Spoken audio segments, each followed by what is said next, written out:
Hello guys, welcome back sa ating channel, MRT7 Update. Ito po muli si Skywalk TV at ito ang ating pinaka-latest update dito po sa may MRT7.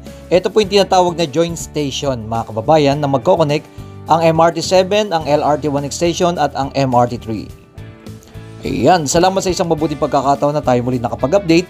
Ipapakita po natin yung mapagbabago dito po sa may MRT7 na kanilang ginagawa. Ito po yung common station na sana inaabangan by next year matatapos na po itong common station. Dahil itong taon po kasi matatapos po ang LRT1 extension by December. Sana po itong ang common station ay matapos na rin para magko-connect na po dito sa may LRT1 tsaka MRT3. Yan, ito po ibang empleyado na mga gumagawa. Mapapansin nyo po ay tuloy-tuloy na po ang mga operation dito sa may MRT7. Talagang ito'y puspusan na pong ginagawa mula dito po na ating nakita mula dito sa may SM North hanggang diyan sa may pinakadulo na po ng tipo mga kababayan. Ito na po, yan ang mga nagtataasan ng mga poste at tuloy-tuloy na po ang kanilang ginagawa dito. Yan, magko-connect po itong MRT7 dito po sa may building na mataas na gawa na po. Yan. Diyan sa building na yan ang common station na magduduktong sa LRT1 at MRT3 na inaasahan nga po sana matapos na by next year itong common station. Ito na lang po kasing inaabangan yung paglalagay ng mga relays. Medyo mahaba pa ang taon pero sana gawin na po nila. Ito naman po yung West Avenue na magduduktong po dyan. Etong MRT7 na tatawid dyan.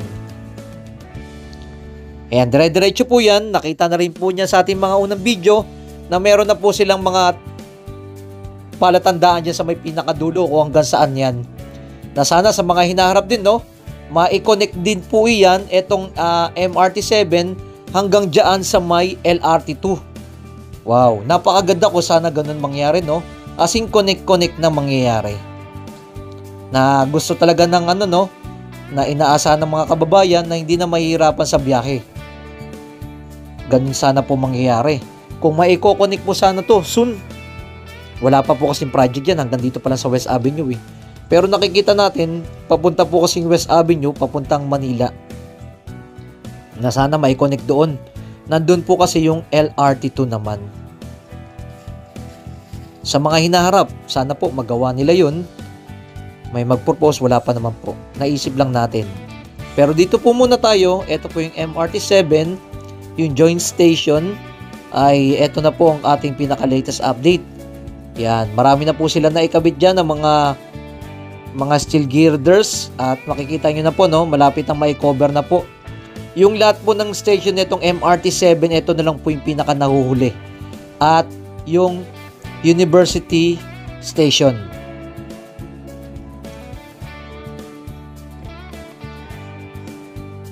Ayan, makikita nyo po ito po yung pinaka-progress na medyo malawak-lawak pa po dito. Kasi napakahaba po ng mangyayari dito hanggang pinakadulo pa yan. Ayan, kokoberan pa nila yan. Pero marami naman po mga nagtatrabaho. Yun po isa sa mga magaganda ng mga project na kung tuloy-tuloy at napakarami ng magtatrabaho ay napakabilis na matatapos ang lahat ng mga project na ito na ating inaasahan dahil napakalaking tulong po ito sa ating mga kababayan dahil umaabot po ng 300,000 passenger araw-araw pag natapos po itong MRT7. Nako-connect nga po dito sa may LRT1 extension going to Cavite soon. Yan. At MRT3 going to Baclaran naman. EDSA. Ganyan po sana ang mangyayari dito. As in, napakaganda na po na magiging flow at iwas traffic. Lalong-lalo na sa EDSA, dito po sa Commonwealth. Yan, ganyan mangyayari dyan. Papuntang San Jose del Monte, Bulacan, grabe ang traffic po kasi dyan sa mga lugar na yan dahil mga two-way lang po mga daan dyan, talaga masisikip. Kaya kailangan po talaga matapos itong MRT7 at LRT1 extension. Ganyan po sana. At soon ang Metro Manila Subway. Pero dito, ipinapakita po natin, ito na po yung pinaka-progress na kanilang ginagawa. Nakikita niyo po, yung daanan ng release, wala na po tayong problema dyan. Nagawa na po nila yan. Yan po yung unang munang kanilang ginawa hanggang SM Fairview. Ang inaasahan na lang po natin yung lahat ng station na matatapos. At nag-trial na rin po dito yung mga bagon, okay naman po.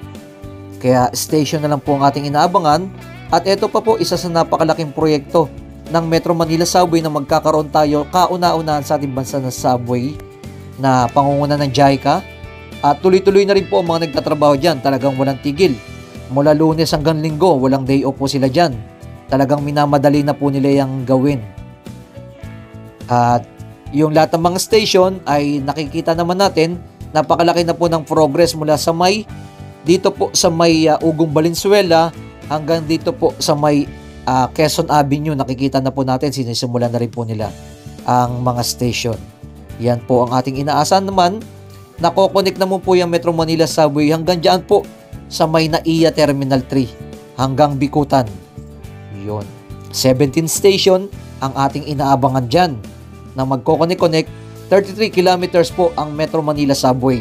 Ito pong MRT7, 22 kilometer naman po ito hanggang San Jose del Monte, Bulacan, hanggang dito po sa may SM North, SM to SM po mangyayari. Shoutout po sa lahat ng mga nagtatrabaho dyan sa SM at dito sa Trinoma.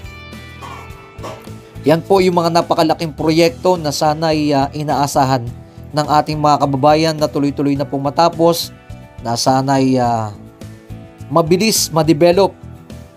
Huwag sanang kanilang bagalan dahil kinakailangan na po itong matapos ng ating mga kababayan. Grabe po talaga ang traffic dito. Naranasan na po natin dito sa may Commonwealth. Lahat ng mga nakatira dyan sa SM Fairview, lahat ng dadaanan dyan. Yan, Payatas. Grabe mga traffic diyan. Kaya kinakailangan talagang matapos etong MRT7.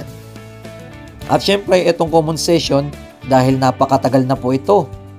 Itong napakataas na building na yan, dyan po mismo kukonek itong MRT7. Tapos na po yan mga kababayan, matagal na po tapos yan, ginawa na po yung building na yan. Kaya kukonek na po dyan, nakita nyo magkatabi itong LRT1 at itong MRT7 dahil dyan po mangyayari yan. Ito po yung pinaka-EDSA, grabe rin po kasi traffic dito sa EDSA, kaya kinakailangan na rin po talaga may tapos to para kukonek dyan sa MRT3 naman. Ganyan po ang ating inaasahan na sana ang ating gobyerno malagyan ng mga pondo ito ang project ng mga build and build better more para magtuloy-tuloy pong umunlad ang ating bansa. Isa sa nakakatulong yan, lalong-lalo na sa mga nagtatrabaho at mga estudyante at napakabilisan po na magiging biyahe papunta sa ibang lugar ng Bulacan to Cavite. Ganyan po ang mangyayari sa mga hinarap. Muli po, maraming salamat sa inyong lahat dyan. Ito pong muli si Skywalk TV, ibinabalita po natin yung kaganapan dito po sa may Common Station, ang Unified Grand Central Station, ang MRT7, ang LRT1, at ang MRT3. Pero dito, konti lang po gumagawa sa Common Station.